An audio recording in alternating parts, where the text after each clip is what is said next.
작은 보형물을 빼고 큰 보형물로 교체해드리면 환자분들이 만족하시게 됩니다. 기존 보형물이 자리 잡고 있었던 잘못된 공간이 완전히 소멸되어야 새로운 공간을 만들 수 있습니다. 연세회피성형외과 원장 이건창입니다.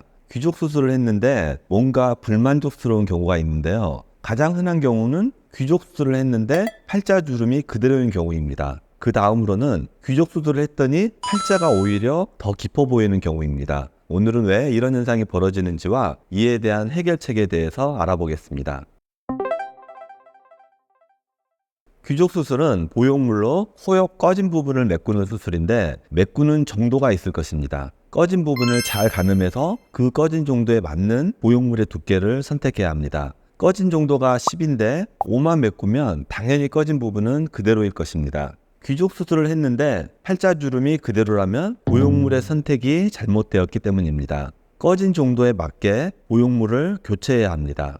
귀족 수술 초창기에 의사들도 귀족 수술에 익숙하지 않았고 귀족 수술에 대한 경험이 부족하면 아무래도 작은 보형물을 넣게 됩니다. 뭔가 위험 부담을 줄여보자는 생각으로 최대한 작은 보형물을 넣게 되는 것이 사람 심리입니다. 그래서 재수술을 해보면 터무니없이 작은 보형물이 들어가 있는 경우가 매우 많습니다. 작은 보형물을 빼고 큰 보형물로 교체해드리면 환자분들이 만족하시게 됩니다. 보형물 교체 과정은 매우 간단합니다. 간단한 수술로 환자분들에게 큰 만족을 드리는 것 같아서 제 나름으로 의사로서 보람을 느끼고 있습니다.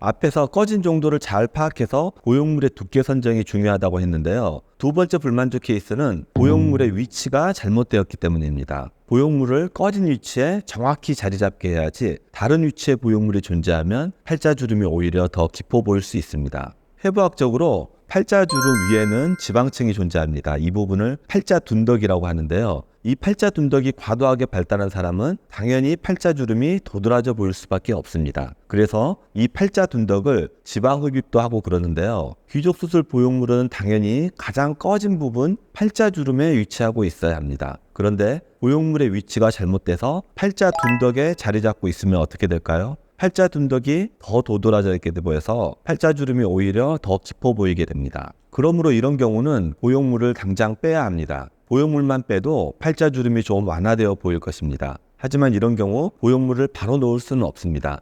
기존 보형물을 빼고 6개월 뒤에 수술이 가능합니다. 기존 보형물이 자리 잡고 있었던 잘못된 공간이 완전히 소멸되어야 새로운 공간을 만들 수 있습니다. 바로 수술하게 되면 보형물이 잘못된 공간으로 이동할 수 있습니다. 귀족 수술은 간단한 듯 하지만 의사의 감이 매우 중요한 요소로 작용하는 수술입니다. 꺼진 공간을 메우는데 보형물을 어떻게 조각해야 하는지는 성형외과 교과서에 나와 있지도 않고 교수님이 가르쳐 줄 수도 없습니다. 순전히 의사의 감각으로 이루어지는 부분입니다.